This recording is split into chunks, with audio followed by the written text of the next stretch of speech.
En dan bid ons saam. Ons almagtige God, Hemelse Vader, Here, wat 'n voorreg dat ons ook vanmôre hier as die kinders en as die kerk bymekaar kan kom. Here, hier waar ons terugdink aan hierdie dag wat in die geskiedenis van ons lewens, in die geskiedenis van die wêreld, waarskynlik een van die belangrikste dae ooit is. Here, ons dankie dat ons hier bymekaar kan kom om Goeie Vrydag dan ook te herdenk, die dag waarop Jesus Christus vir ons homself oorgegee het as die volmaakte, vlekkelose, sondelose offerlam. Hy wat self ook die hoëpriester is wat homself in ons plek geoffer het. Here, hier waar ons vanmôre bymekaar kom, weet ons dan ook dat Jesus vir ons aan die kruis gesterf het en dat met sy bloed ons sondes afgewas is. Dat ons daarom ook kan weet, nie net dat ons die kinders is nie, maar ook kan weet waarheen ons op pad is. Dat ons kan weet dat ons is op pad na die ewige lewe. Ons is alreeds, soos wat Galasiërs 3 dit ook vir ons leer, erfgename van die ewige lewe deur hierdie versoenende offer, waarin ons ook vandag terugdink van Jesus Christus vir ons in ons plek. Here, ons wat bloedgewaste kinders van die Here Jesus is, Here, ons kan nie anders nie as om die vrugte te dra wat by die bekering pas nie. Ons kan nie anders nie as om, wanneer ons besef wat Jesus in ons plek vir ons deurgemaak het, ja, al die vernedering, al die marteling, al die pyn, en uiteindelik om daar aan die kruis van God verlate te wees, sodat ons niks van dit ooit hoef deur te maak nie. Here, ons besef wat 'n groot genade dit is wat ook op hierdie dag aan ons bewys is. En Here, daarom wil ons ook antwoord met lewens van dankbaarheid. En Here, ons wil ook vanmôre vra, lei ons met die Heilige Gees, gee vir ons die nodige kennis en insig, wysheid en verstand, dat ons ook sal hoor wat U vir ons vanuit die woord wil sê, dat ons dit in ons harte sal inneem, dat ons dit ons eie sal maak, en dat ons dit ook in ons lewens van dankbaarheid sal weerspieël, dat ons dit ook in ons lewens van dankbaarheid sal uitleef, sodat ons daardeur die lof en die eer en die heerlikheid wat U toekom, dan ook aan U sal bring. Daarom vra ons vanmôre, Here, spreek tot ons, want ons die kinders wil graag luister. En ons bid dit alles as dit U wil is, in U groot en heilige naam, in die naam van Jesus Christus. Amen. Goed, so ons skriflesing is uit, ek wil amper sê 'n paar uittrek, soos as ek dit so kan noem. Eerstens daar in Hebreërs 1, en dan ook in Hebreërs 4, enkele verse, en dan ook enkele verse daar uit Hebreërs 10 uit, wat ons gaan lees. En ek gaan soos wat ons hulle lees, gaan ek ook stelselmatig hulle vir ons uitmekaar uittrek, wil ek amper sê, en hulle vir ons opbreek en verduidelik. Die belangrike ding hier, dink ek, wat ons moet verstaan, is dat ons sien hoe ons nou, in 'n sekere sin, hier, wanneer ons in die Hebreërsbrief gaan lees ook, alhoewel in die Hebreërsbrief in 'n sekere sin nooit gepraat word van fisiese letterlike berge nie. Want onthou, dis wat ons hiermee besig is. Ons is besig met ons spreekreeks oor die berge. En ons wil nou ook die berge uiteindelik vereenselwig met die kruisiging gebeure. Nou ja, ons dink aan Golgotha is die hoogte, soos wat die Bybel dit beskryf, maar nie regtig 'n hoogte tussen die res van die berge in Jerusalem en in Sionsberg self nie. Net buite Jerusalem, Golgotha, waarop Jesus gekruisig is. Maar ook in die Hebreërsbrief word Golgotha nie spesifiek genoem nie, maar daar word na 'n groter berg uiteindelik verwys, en dis nie noodwendig 'n letterlike berg nie, en dis uiteindelik waar ek wil hê, waar ons moet uitkom vanmôre. So voordat ons begin lees, net so kortliks vir vanmôre se doeleindes, baie kortliks, wat het ons nou, ek wil amper sê van die begin van die jaar af tot hier toe, alreeds gesien wanneer ons praat oor berge. Ons het gesien dat berge is daardie plek waar hemel en aarde bymekaar kom, waar hemel en aarde as te ware met mekaar verbind word. En ons het gesien die verhaal het begin op 'n berg, wat natuurlik die tuin van Eden was.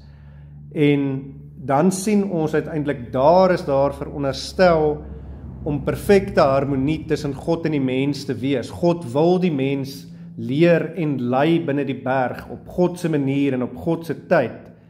Maar die mens is nie net ongeduldig nie, die mens wys uiteindelik hy is ongehoorsaam en as te ware hy wil self ook God wees en daarom word hy dan uit die tuin van Eden verban na die voet van die berg toe. En nou uiteindelik is die groot taak van alle mense, want Adam en Eva verteenwoordig ons almal, om weer op te klim terug na die groot kosmiese berg se top toe.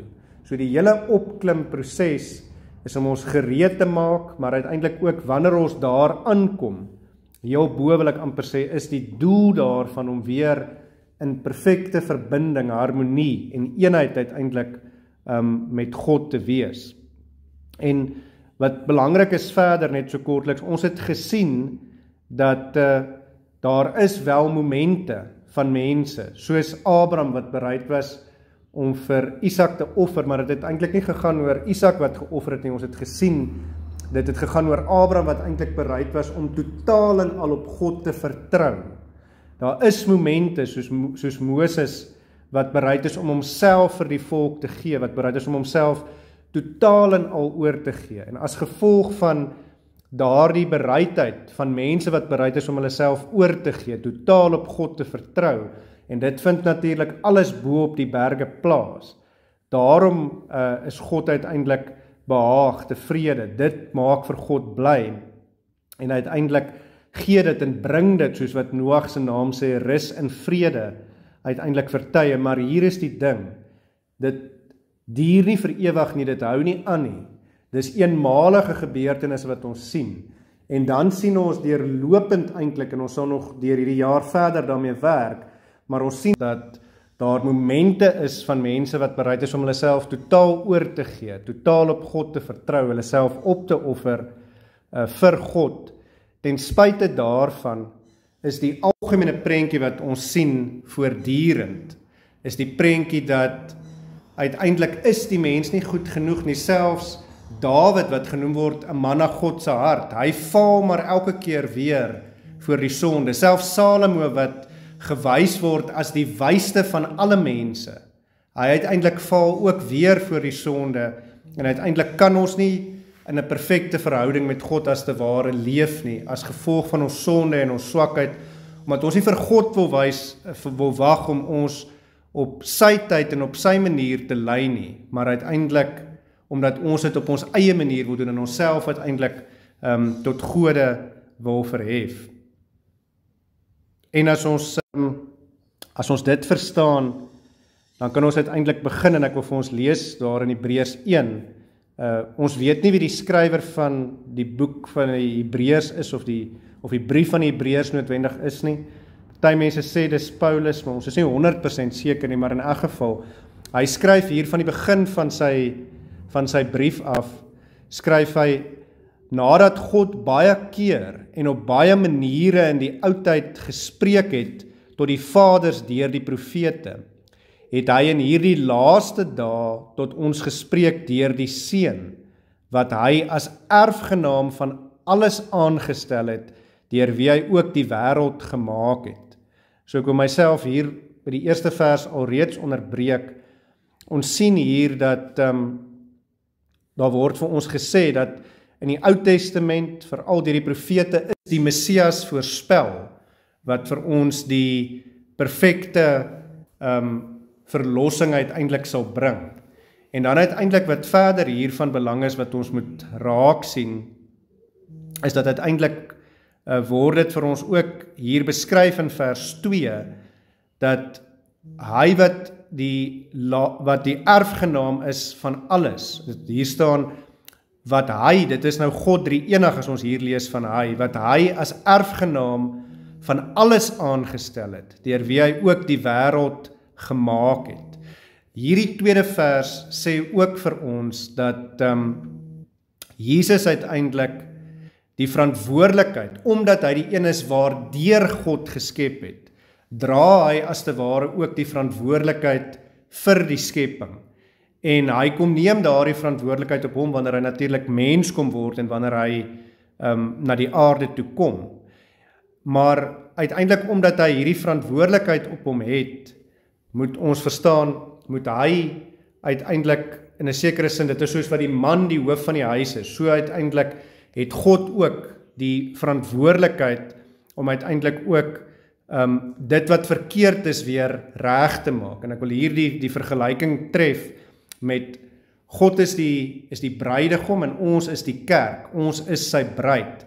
En in die Ou Testamentiese wêreld van eer en skaamte, as die vrou of die kinders iets verkeerd gedoen het die samelewing dit so gesien, dis die man se verantwoordelikheid, is omdat hy uiteindelik die een is wat voorsien, dat hy uiteindelik die skaamte daarvoor moet dra, maar dit nie net daar gaan, dit gaan oor, hy moet dit ook weer herstel, hy moet dit wat hulle verkeerd gedoen het, moet hy reg maak, en dit is die wonderlik, en dan kom ons by vers 3, maar laat ek net daardie gedagte afsluit deur te sê dat God is die hoof, ons is sy kerk, en in 'n sekere sin val ons die hele tyd in sonde, maar die wonderlike is, gelukkig hang dit nie van ons af om reg te maak nie, want die eer en die skaamte kom nie by ons nie, maar dit gaan op Jesus, hy is die een wat kan reg maak, want ons is te swak, te sondig.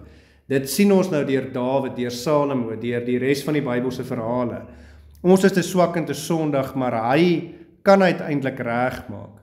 En daarom, omdat hy kan reg maak, daarom uiteindelik moet ons op hom alleen vertrou. Dit is een van die groot belangrike dinge wat ons hier kan raak sien. Maar dan lees ons hier by Hebreërs 1, dan sien ons hier, hy wat in die 3de vers, hy wat die afskynsel is van sy heerlikheid en die afdruksel van sy wese en alle dinge dra deur die woord van sy krag, nadat hy deur homself die reiniging van ons sondes bewerk het gaan sit aan die regterhand van die majesteit in die hoogte. En hierdie is 'n baie belangrike vers, dit is ons teksvers vir vanoggend dan ook. Wanneer ons hierdie beskrywing in die eerste 3 verse wil verbind met die gebeure van Golgotha wat ons vanmôre vier, Goeie Vrydag, dan is dit uiteindelik die kernvers hier wat vir ons sê, wat het gebeur? Hy wat die afskynsel is, toe Jesus, onthou ons is ook die beeld van God, Adam en Eva is geskape na die beeld van God, en Jesus is die vleesgeworde woord, hy is die woord van God waarmee geskep is, wat verantwoordelikheid moet vat vir die skepping en wat moet regmaak het wat die skepping ons verkeerd gedoen het, en hy is letterlik God, die afdruksel, dit is soos 'n stempel, dis om God is die stempel, wil ek amper sê, as mens nou 'n oudtydse stempel vat, jy druk daai stempel in die ink, en jy druk hom op die papier, en dan sien jy, so hy is die afdruksel of die stempel van God se heerlikheid, en die afdruksel van God drie enig se wese. En dan sê hy weer hier, en alle dinge dra deur die woord van sy krag. Hy is die een wat alles beheer en bestuur, hy is in beheer. En dan hier is die belangrike gedeelte wat sê, nadat hy deur homself die reiniging van ons sondes bewerk het hy gaan sit aan die regterhand van die majesteit in die hoogte. So wat gebeur hier? Ons lees nou net hier van die reiniging. Hier word nou nie in diepte vir ons die kruisiging beskryf nie. Maar dit is wat ons moet onthou. Hoe het hy die reiniging bewerk? Deur uiteindelik op te gaan, sy kruis te dra na hierdie koppietjie toe. Golgotha, wat nie beskryf word as 'n baie belangrike berg nie, dit is net met Jesus se kruisiging, daar is geen verdere verbinding nie, in 'n sekere sin, ja, dit is 'n bergie, dit is 'n hoogtetjie, maar dit verteenwoordig eintlik nie, in die sin van die tema wat ons behandel, van die berge, verteenwoordig het nie eintlik iets nie, in 'n sekere sin is dit eintlik die kleinste en die laagste en die geringste van berge, maar dis waartoe hy uiteindelik opgaan, om in ons plek aan die kruis te sterf. En ons weet die brutaliteit, die wreedheid van nie net die gebeure van die kruisiging nie, maar ook alles wat dit vooraf gegaan het. En uiteindelik hoe hy homself daar aan die kruis vir ons geoffer het. En dit is die belangrike ding. En ons self deur sy bloed wat vir ons aan die kruis gevloei het, uiteindelik gereinig het. En dis waaroor dit hier gaan. Dat hy, nadat hy deur homself die reiniging van ons sondes bewerk het. Dis wat hier gaan. Sy bloed het ons sondes afgewas aan die kruis. Nadat hy dit gedoen het, uiteindelik is wat vir ons hier beskryf word, het hy opgegaan, het hy gaan sit aan die regterhand van die majesteit in die hoogte. En dit is die grootste van alle kosmiese berge. So nadat hy as te ware homself geoffer het op die geringste van berge op aarde, op Golgotha. Daarom weet ons later, kan hy opvaar na die hemel toe en hy kan gaan sit aan die regterhand van God. En dit is nie net die grootste van aardse berge nie, maar dit is die grootste, dit is as te ware nie as te ware nie, dit is die troon van God in die hemele en daar, omdat hy gesterf het vir ons op aarde, daarom verenig hy homself as te ware in die volmaakte en perfekte sin weer, en in 'n sekere sin ook namens ons en in ons plek, met God in die hemele, want wanneer hy aan die regterhand van God gaan sit, dan beteken dit dat Vader en Seun in perfekte samesyn en harmonie van daar af uiteindelik regeer as die drie enige God en die Heilige Gees wat die derde deel van die drie eenheid is, word uitgestuur om ons ook te lei om uiteindelik ook in sy wil te leef en uiteindelik om ons sondes te bely en op te klim terug na daardie kosmiese punt toe waaruit ons as te ware verban is oorspronklik by Eden. So dit is baie belangrik dat ons dit ook sal verstaan, daardie harmonie, daardie vertroue, daardie verbondsbelofte wat die mens deur sy sonde verbreek het, omdat Jesus vir ons aan die kruis gesterf het, word daardie verhouding uiteindelik weer herstel. Maar dan wil ek verder ook hier vir ons wys dat wat verder belangrik is dat Jesus nie net aan die kruis ons gereinig het deur sy bloed nie, maar hy het homself ook gereinig van die sonde. Hoekom? Nie omdat hy sonde op hom gehad het nie, maar omdat hy ons sonde op hom geneem het. Hy is die blaamlose, perfekte dier wat Ou Testament is en totdat voordat Jesus geoffer is aan die kruis vir ons, voordat hy gesterf het aan die kruis, was die gebruik gewees natuurlik dat daar 'n blaamlose, perfekte offerdier geoffer moes word vir die sondes van die volk, maar dit was net 'n eenmalige ding, hulle moes oor en oor uiteindelik diere geoffer het, en deel van daardie proses was natuurlik, daardie dier se bloed is gevat, en dit is, die besprenkeling het plaasgevind, so op die hyssoptakkie het die priester die bloed gevat, en hy het dit letterlik so oor die volk gespat ook, as ek dit so kan beskryf, as te ware, as symbool daarvan, dat die sondes van die mens afgewas is, of dat die mens gesuiwer is, of in hierdie taal van Hebreërs 1 vers 3, dat die mens gereinig is van sy sondes, en daarom uiteindelik, omdat Jesus se bloed vir ons vergiet is, omdat hy homself, hoor die taal hier oorgegee het, wil ek amper sê, soos Moses van ouds en Abraham, in daardie oomblikke van perfektheid.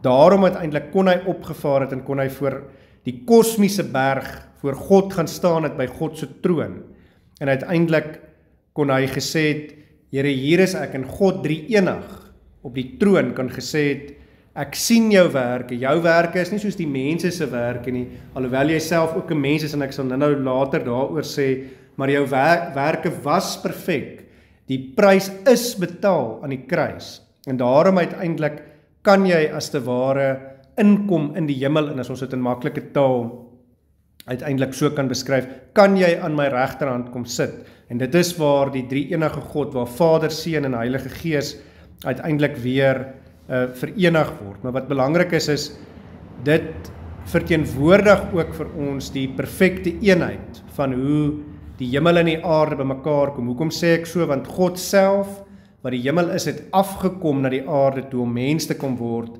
en omdat hy die perfekte werk hier kom doen, het bo by die berg uitgekom het deur homself totaal oor te gee, op te offer, op God te vertrou. Daarom uiteindelik is hy die een wat weer opvaar, en hemel en aarde uiteindelik aan mekaar verbind. So daarom kan ons sê, Jesus het nie net opgeklim na die kosmiese berg toe nie, maar hy is letterlik die grootste kosmiese berg van almal. Nie dat daar ding is nie, maar ander berge is nie, ek wil amper net sê, dis wat ons moet begryp, hy is die kosmiese berg, omdat hy homself opgeoffer het en vir onsself uiteindelik oorgegee het. So op aarde is wat ons moet verstaan, was daar in 'n sekere sin twee maniere waarop dit moontlik was. Die een was wanneer mense soos Abraham en Moses uiteindelik hierdie kosmiese berg oomblikke gehad het, waar hulle bereid was om op God te vertrou, hulle self oor te gee vir God, dis wanneer die twee verenig was met mekaar. Die ander manier het ons later gesien, is uiteindelik wanneer die mens opgegaan het na die tabernakel toe, eers daar die draagbare tempel in die woestyn, en later na die tempel toe, en uiteindelik God se teenwoordigheid wat afgekom het natuurlik van die berg Sinaï, wat in die tabernakel ingegaan het in daardie allerheiligste vertrek, wat met die inwyding van die tempel, soos ons gesien het, uiteindelik ingegaan het in daardie allerheiligste vertrek, waar die verbondsark uiteindelik is.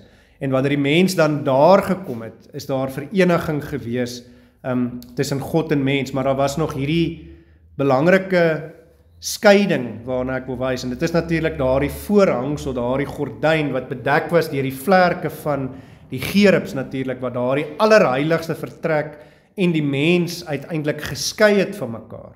En ons weet dat net die hoëpriester natuurlik in daardie allerheiligste vertrek kon ingaan, en dan weet ons, ek het dit nou al baie genoem, is daar selfs 'n tou om sy lyf vasgebind, sodat as hy iets verkeerd doen en hy val dood neer, dat hulle hom ten minste kan uittrek. So was uiteindelik die erns rondom die allerheiligste vertrek. Nie enige een kon sommer maar net daar ingaan om versoening te doen, om te offer vir die sondes van die mens, nie net die hoëpriester kon dit doen. Dan wil ek ook vir ons die verse hier uit Hebreërs 4 uitlees. Ons lees daar in Hebreërs 4 van vers 14 tot 16.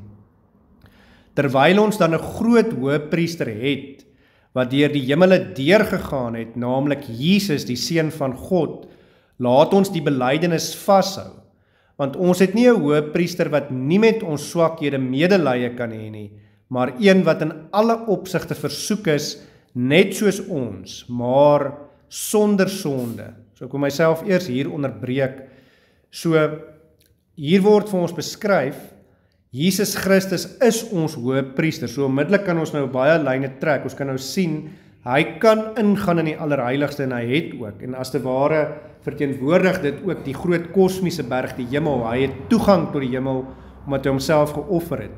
Maar wat hier vir ons beskryf word, is juist dat hy deur die hemele deurgegaan het. Wie is daar die hoëpriester? Jesus Christus. Wie is hy? Die Seun van God. En dan sê hulle, laat ons die belydenis vashou, want ons het nie 'n hoëpriester, sê vers 15, wat nie met ons swakhede medelee kan hê nie, maar een wat in alle opsigte versoek is, net soos ons, maar sonder sonde. So wat hier belangrik is, ook in die tweede gedeelte, in vers 15, is dat ons sal verstaan, op ons pad op, omdat ons verbann is uit die tuin van Eden uit die paradys uit die hemel uit in 'n sekere sin, en ons weer op pad op is, sal daar aan mekaar versoekinge wees, moeilike omstandighede wees. Maar hier is die wonderlike ding, juis omdat Jesus kom mens word het hy deurgemaak wat ons as mense deurgemaak het. Hy het medelee met ons swakhede. Hy het medelee met ons omstandighede. En juist daarom het hy vir ons kom sterf, sodat hy vir ons die krag en die vermoë kan gee om nie op te gee in moeilike tye nie, maar om te weet, daar is een wat alreeds die ergste van lyding, die ergste van swaar kry, die ergste van marteling en onregverdigheid, en wat ook al die geval mag wees van ons moeilike omstandighede, deurgegaan het, maar tog die berg opgeklim het tot bo. En daarom uiteindelik kan ons op hom bly fokus, soos wat later in Hebreërs 12 eintlik beskryf word, soos 'n atleet wat sy oë gefokus bly op die einddoel, op Jesus Christus, die volëinder. Hy is die een wat ons aanspoor, wat ons bemoedig om te weet, ons hoef nie op te gee nie, maar ons kan bly fokus. Hy het dit gedoen, en hy gee vir ons die krag om ook die berg uiteindelik te bly uitklim. En dan sê vers 16, juist daarom, as ons dit verstaan, laat ons dan met vrymoedigheid na die troon van die genade gaan, sodat ons barmhartigheid kan verkry en genade vind om op die regte tyd gehelp te word. En dit is die belangrike, wanneer ons dit begryp, hy het dit alles alreeds deurgemaak, so hy verstaan wat ons deurgaan. As ons verstaan, hy het dit alreeds deurgegaan, sodat hy vir ons krag kan gee, om uiteindelik ook te kan bly volhard, te kan bly opklim met die berg, dan uiteindelik weet ons dat ons met vrymoedigheid, sonder om te twyfel, ons hoef nie te wonder, is ons kinders van God, het hy ons uitverkies, het hy ons gered, bewerk hy die 8 stappe van die heilsorde in ons harte, onder andere ook die geloof nie. Nie, ons kan weet, dis 'n werklikheid, en daarom kan ons en moet ons, nie net kan ons nie, maar moet ons ook na die troon van genade gaan, sodat ons barmhartigheid kan verkry, en genade vind om op die regte tyd gehelp te word, want weer eens, ons moet besef, ons kan nie op ons eie nie, ons is te swak, te sondig, te nietig om hierdie berg uiteindelik al die pad uit te klim. Maar as ons na die troon van genade gaan, en waar is die troon van genade in 'n sekere sin? Dit is die kerk, ons sal dit nou ook sien. Dit is wanneer ons in gebed tot God nader, dan uiteindelik sal ons barmhartigheid kry, sal ons genade kry om gehelp te word, wat ons kan nie, maar God kan. God is die een wat dit in 'n sekere sin, hy help ons nie net nie, maar as ons werklik verstaan wat gebeur, dan besef ons, die hulp wat hy vir ons hier gee, is die tipiese hulp, wanneer ons na Psalm 121, waarmee ons hierdie reeks begin het, wat sê, ek slaan my oë op na die berge, waar sal my hulp vandaan kom? My hulp is in die naam van die Here wat hemel en aarde geskaap het, hy wat in hierdie taal van Hebreërs, uiteindelik die een is wat die verantwoordelikheid moet dra vir die skepping, dan besef ons, daardie hulp is eintlik in die besef, dat ek niks kan doen en dat hy alles vir my moet doen, en dis hoe ons gehelp moet word, om uiteindelik totaal en al onsself oor te gee, en te besef, ons kan niks nie, ons moet na hom toe gaan, dis net sy genade, want sy genade doen alles vir ons, en dis uiteindelik daardie besef, wat daardie kosmiese berg oomblik vir ons is, of daardie bergtop oomblik vir ons is, wat ons tot die besef bring, ons kan nie, maar nie net hy kan nie, op hierdie dag, op Goeie Vrydag, kan hy nie net nie, hy het vir ons sondes aan die kruis gesterf, hy het ons sondes afgewas, en dit behoort ons uiteindelik aan te spoor, om 'n lewe van dankbaarheid vir hom te leef, maar wat ook hier belangrik is, waarop ek so vinnig wil wys, is dat ons sal besef, hoekom moes Jesus afkom om homself te kom offer? Omdat God 'n regverdige God is. Mens kan die vraag vra, hoekom moes Jesus hierdie lyding, hierdie marteling, nie net, onthou dis vernedering gewees vandat hy gebore is, daar in die stinkstal tussen die diere in die krib, vernedering deurgaan sy hele lewe lank, en die ergste daarvan was uiteindelik aan die kruis gewees, maar alles wat opgeloop het tot die kruis, die marteling, die gevangenskap, hy wat tussen die rowers gekruisig word, alles, en uiteindelik van God verlate was. Hoekom moes dit, die vraag miskien, hoekom laat God toe dat sy seun so ly? En die antwoord is, omdat God 'n regverdige God is. Want ons sondes moet gestraf word, as God nie 'n regverdige God is nie, as ons nie weet, aan die einde van hierdie wêreld, wanneer die wederkoms aanbreek, sal daar reg en geregtigheid geskied, van al die onreg, van al die sonde, dan is dit, wil ek amper sê, nie die moeite werd om God te dien nie, maar dis juist die feit dat ons weet, ja, ons word ook getoets hier op aarde, want dis die ding, Jesus het medelee met ons swakhede, hy is ook getoets, net soos ons, die duiwel het hom versoek, al die dinge het oor sy pad gekom, maar uiteindelik as ons nie weet, dat aan die einde sal reg en geregtigheid geskied nie, dan wil ek amper sê, is dit nie die moeite werd om God te aanbid nie, maar juist omdat hy 'n regverdige God is, juist daarom moet daar straf wees, en daarom moes Jesus gelei het, gelukkiglik nie ons nie, maar hy in ons plek, hierdie marteling, hierdie godsverlatendheid, dis uiteindelik die ergste daarvan aan die kruis verduur het, sodat ons dit nie hoef te verdra nie, maar die belangrike punt wat ek dan wil maak, is wat ons moet besef, juis ook omdat God 'n regverdige God is, kan iemand anders nie vir mense lei nie, 'n engel of diere kan nooit vir mense lei nie, daarom het Jesus of God nie maar net 'n engel gestuur om aan die kruis te kom sterf nie, daarom was die diere nooit genoegsaam gewees nie, hulle moes oor en oor en oor geoffer word, want dit was maar net 'n simbool daarvan, dat die mens bereid is om iets te gee, maar Jesus is 'n mens, ja, hy is 'n perfekte sondelose mens, maar net 'n mens kon sterf vir die sonde van alle mense, van alle tye, en dis waar sy goddelikheid ook inkom, so Jesus was 100% mens, maar ook 100% God, want net 'n mens kan sterf vir mense se sonde, so hy moes 100% mens wees, maar ook net God self kan die toorn en die straf, die pyn en die lyding en uiteindelik die godsverlatendheid, nie net van een mens, nie net van my, ja ek ook, elkeen van ons ook, maar van alle mense, van alle tye, daardie toorn en straf wat ons almal verdien. Nie net God self kon daardie toorn, straf en godsverlatendheid op hom neem, en uiteindelik voor hy sy laaste asem uitblaas, uitroep, daar aan die kruis. Dit is volbring. Ek het die straf gedra, ek het in 'n sekere sin rus gebring, soos wat Noag se naam sê, op die kleinste en die nederigste van alle berge op aarde, maar uiteindelik bring dit God, stel dit vir God tevrede, omdat God 'n regverdige God is, en dit is die mooi wat ons moet besef, God is 'n regverdige God, en daarom moes daar betaal word vir die sondes, en dis wat Jesus vir homself gedoen het. Ons kan dit ook anders sien en sê, dit wys ook op God se groot liefde en genade vir ons, want dis nie net die Vader wat sy seun gestuur het om al hierdie pyn en lyding en marteling en vernedering en uiteindelik godsverlatendheid deur te maak nie, maar is ook die seun self, Jesus Christus, wat bereid was om as die perfekte sondelose offerlam homself vir ons oor te gee. En dit is uiteindelik waaroor dit gaan, om onsself totaal aan God oor te gee, om totaal op God te vertrou. En dis wat Jesus ook bereid was om vir ons te doen. Hy was bereid om vir ons te ly. So dit wys hoe groot sy liefde en sy genade vir ons ook is. Nou die kerkvader Athanasius het gesê dat God het mens geword sodat ons weer soos God kan word. En dit is belangrik. So God het afgekom van die kosmiese berg af deur Jesus Christus, sodat ons as gevolg van die feit dat ons as gevolg van ons sonde verbann is uit die tuin van Eden, uit die toppunt van die berg, sodat ons weer deur hom uiteindelik die krag kan kry om weer terug te klim op uiteindelik na die berg toe.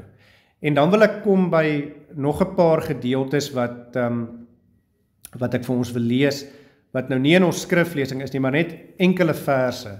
Hebreërs 7 vers 25 sê, daarom kan hy, bedoelende Jesus Christus, daarom kan hy ook volkome red, die wat deur hom tot God gaan, omdat hy altyd leef om vir hulle in te tree. So met ander woorde, daarom kan hy ook volkome red, die wat deur hom tot God ingaan, omdat hy altyd leef om vir hulle in te tree.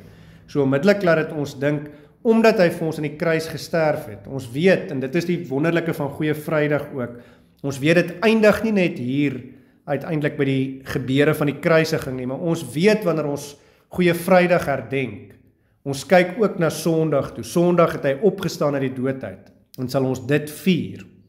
En daarom weet ons, omdat hy opgestaan het uit die dood uit, het hy ook opgevaar na die hemel toe. Dis wat vir ons hier gaan sit aan die regterhand van God, op die kosmiese berg, op die troon van genade. Maar hier word dit vir ons ook beskryf, daarom tree hy vir ons in. En in Hebreërs 9 verse 11 en 12 word dit dan vir ons beskryf, maar Christus wat opgetree het as hoëpriester van die toekomstige weldade, het deur die groter en volmaakter tabernakel, wat nie met hande gemaak is nie, dit wil sê wat nie aan hierdie skepping behoort nie, ook nie met die bloed van bokke of kalwers nie, maar met sy eie bloed, eenmaal ingegaan in die heiligdom en 'n ewige verlossing teweeggebring. So dit is die wonderlike, omdat hy homself eenmaal vir ons geoffer het, omdat sy bloed eenmaal vir ons gevloei het, hoef daar nooit weer die bloed van diere, soos dit hier beskryf word, stiere of bokke, geoffer te word nie, maar die eenmalige offer van Jesus was genoeg gewees. Weereens kan ons dit na sy nature toe bring. Hoekom? Omdat hy 100% mens was, maar ook 100% God was. Daarom uiteindelik, omdat hy homself eenmaal vir ons geoffer het, daarom hoef daar nie meer geoffer te word nie, hoef ons bloed nie meer te vloei nie, hoef ons nie die straf en die toorn en die godsverlatendheid uiteindelik op ons te bring nie, maar kan ons nou uiteindelik in en deur sy genade, omdat hy vir ons intree by God, omdat hy, soos ek sê, voor God gestaan het en gesê het, ek het die sonde van die mense op my geneem, ek het die toorn, die straf, die godsverlatendheid deurgemaak, en God dan vir hom sê, ek bevind jou ook vlekloos en blaamloos. So hy tree vir ons in. Daarom uiteindelik kan hy ook sy Heilige Gees uitstuur wat in ons harte kom woon en wat vir ons nie net bemoedig nie, maar ook bekragtig, wat vir ons die krag gee en uiteindelik ook daardie 8 stappe van die heilsorde werk, waar die 7de een natuurlik is die volharding, wat ons laat volhard op ons bergklim tog op, uiteindelik weer terug na bo toe. En dis die wonderlike, omdat Jesus homself vir ons geoffer het, kan ons nou tot God gaan en kan ons nou opklim uiteindelik na die berg toe. Maar kom ons kom vir 'n oomblik terug en ons sê vir mekaar, wat is dit wat voordat Jesus, ek het dit nou gesê, nog skeiding gemaak het tussen die mens en waar God na die mens toe kan, of waar die mens na God toe kan kom, by die tempel of die tabernakel, en God self se teenwoordigheid binne die allerheiligste. Dit was daardie voorhangsel, daardie gordyn, waarop die gerubs ook natuurlik was. Maar wat gebeur wanneer Jesus vir ons aan die kruis sterf? Wanneer hy vir ons aan die kruis sterf, dan sien ons uiteindelik met sy kruisiging op daardie oomblik, en ek het dit nou al baie gesê, dan skeer die voorhangsel van die tabernakel van bo af middeldeur.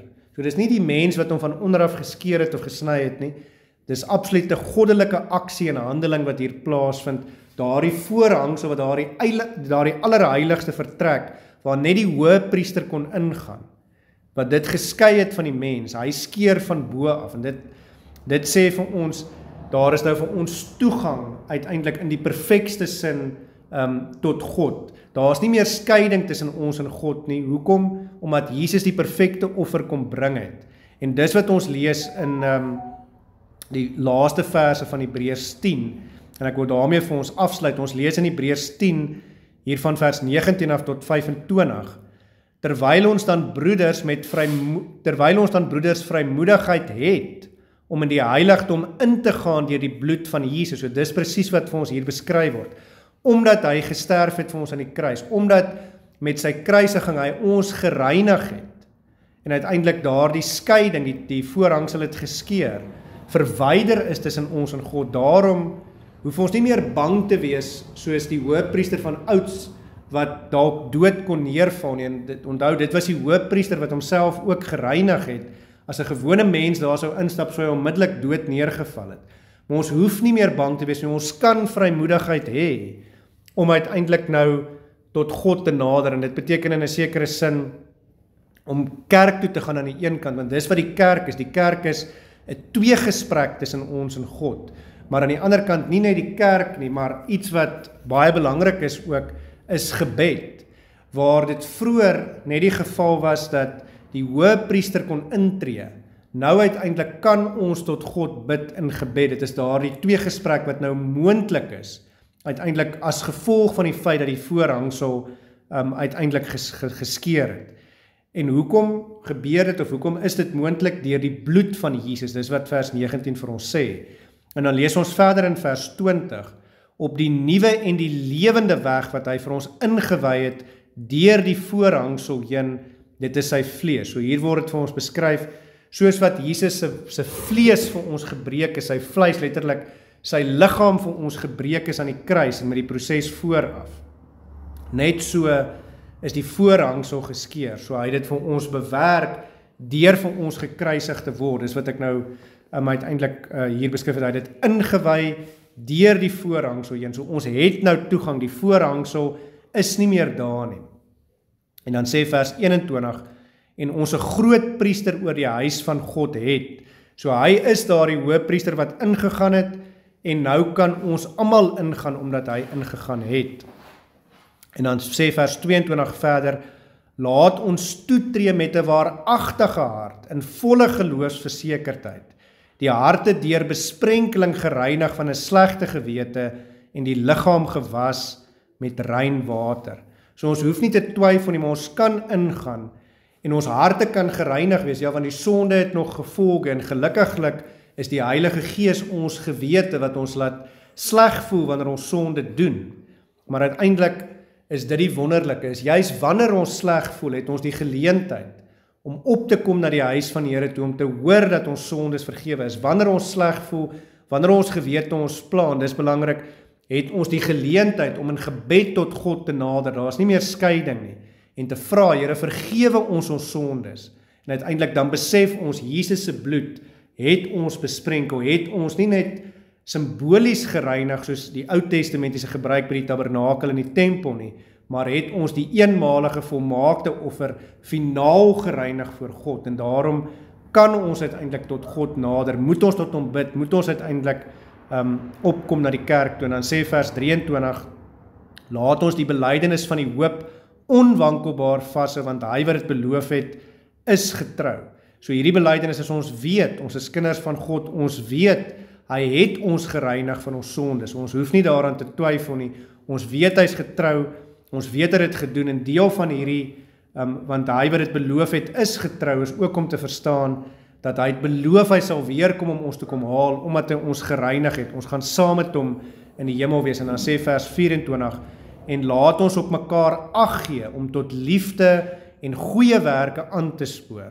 So met ander woorde, dis ons antwoord van dankbare lewe, wanneer ons besef, wat hy vir ons gedoen het, dan kom ons sy gebod na, om vir God en ons naaste lief te wees, en laat ons op mekaar ag gee, om tot liefde en goeie werke aan te spoor, en laat ons onderlinge byeenkoms nie versuim, so sommige die gewoonte het nie, met ander woorde, dit beteken die onderlinge byeenkoms is hier, waar ons nou as kerk by mekaar is, maar laat ons onderlinge byeenkoms nie versuim nie, maar laat ons mekaar vermaan, en dit des te meer na mate julle die dag sien naderkom. Nou wat se dag is dit waarvan hier gepraat word? Tweeledig. Eerstens, elke Sondag weer, wanneer ons weer by mekaar kom, om nie net sy sterwe op Goeie Vrydag te vier nie, maar uiteindelik sy opstanding op die Sondag, op die eerste dag van die week te vier. So laat ons mekaar vermaan, vir mekaar sê, kom ons kom kerk toe, mekaar aanmoedig, kom ons nader weer tot die troon van genade, juis omdat Jesus het deur sy offer aan die kruis vir ons, dit vir ons moontlik gemaak het. En uiteindelik ook, na mate ons die groot dag, die wederkoms sien naderkom, as ons die tekens van die tye uiteindelik om ons raak sien, dan besef ons, en ongeag of ons dit raak sien of nie, elke dag wat ons leef, moet ons besef, ons is 'n dag nader aan die wederkoms van die Here, so daarom moet ons mekaar ook voortdurend vermaan en vir mekaar sê, kom ons leef in liefde tot God en ons naaste, kom ons leef so, dat ons antwoord met goeie werke, omdat hy vir ons gesterf het, omdat hy vir ons oorwin het. En as ons dit uiteindelik doen, sal ons ook uiteindelik die vrede en die rustigheid hê, wat net God alleen kan gee, deur die wete dat Jesus Christus vir ons aan die kruis gesterf het. En dit is uiteindelik wat ons vandag gedenk, en dis hoekom ons deur alles vir hom die lof en die eer en die heerlikheid gee. Amen. Kom ons sit weer net so en dan bid ons saam. Ons almagtige God, Hemelse Vader, wanneer ons ook voor U nader, wanneer ons vir mekaar kom, en wanneer ons voor U vergader as die kerk, Here, dan aanvaar ons dit so dikwels, maar net as vanselfsprekend. Ons besef nie wat so groot voorreg dit is nie. Here, ons besef nie wat U alles moes deurmaak in die vlees as mens geworde woord nie. Here, ons besef nie hoe erg die lyding moes gewees het nie. Ons kan, wat ons menslike verstand betref, onsself probeer indink iets van die marteling wat U letterlik deurgemaak het. Maar ons weet dat dit maar net, soos wat die spreekwoord sê, die tippie van die ysberg was, maar dat die marteling wat U daar aan die kruis na gees deurgewerk het, om daar die toorn en straf en Gods verlatendheid in ons plek namens ons uiteindelik te dra. Dis iets wat ons nie met ons menslike verstand kan begryp nie. Maar Here, ons dankie en ons loof en prys U dat U ons hoëpriester is. Dat U die een is wat nie net die offer gebring het nie, maar inderdaad ook die offer is, dat U self vir ons geoffer het. En Here, dat deur U perfekte offer uiteindelik die skeiding tussen God en mens geskei is. Here, ons weet dat ons uiteindelik in die volmaaktheid met die wederkoms weer met God verenig sal wees, soos wat dit veronderstel is om te wees, daar waar die hemel en die aarde uiteindelik weer by mekaar kom, soos wat ons in hierdie reeks waarmee ons besig is ook sien, dat berge die hemel en die aarde bymekaar bring. Here, ons weet, die troon van u genade daar in die hemel is die algehele en grootste kosmiese berg. En Here, ons weet dat ons nog op pad op is daarheen. Maar Here, ons het die wonderlike wete dat u die een is wat vir ons die krag gee om op te klim, dat u die een is wat vir ons deur elke dag lei en rig en ook behoed en bewaar op ons pad op, maar dat u ook die een is wat vir ons die hoop en die krag gee om te bly klim.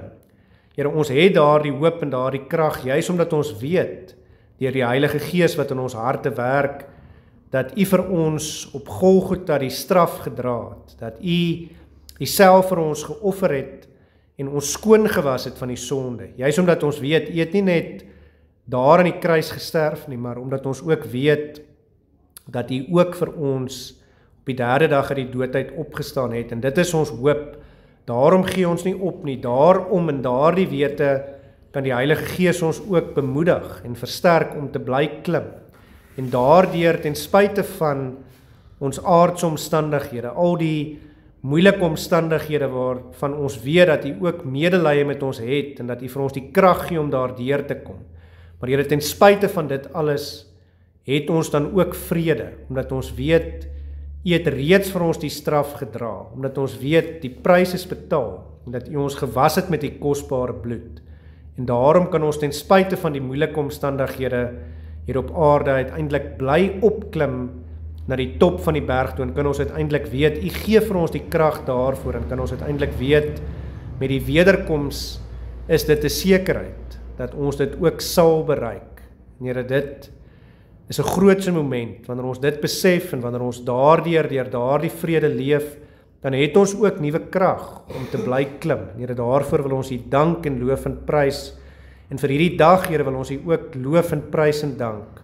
Dankie, Here, dat u self in ons plek vir ons geoffer het, sodat u ook vir ons volmaak voor God kan intree, en sodat ons ook uiteindelik deur die wit kleed van reiniging wat u oor ons skouers gehang het, ook rein voor God kan staan. En daarom vra ons dan, Here, van hier af verder met hierdie besef, lei ons en rig ons, dat ons ook werklik 'n begeerte sal hê, soos 'n brandende vuur in ons binneste, om alles wat ons doen, werklik te doen tot eer en verheerliking van u groot en heilige naam, omdat werklik aan u toekom die lof en die eer en die heerlikheid tot in alle ewigheid. En ons bid dit alles in u groot en heilige naam, in die naam van Jesus Christus. Amen.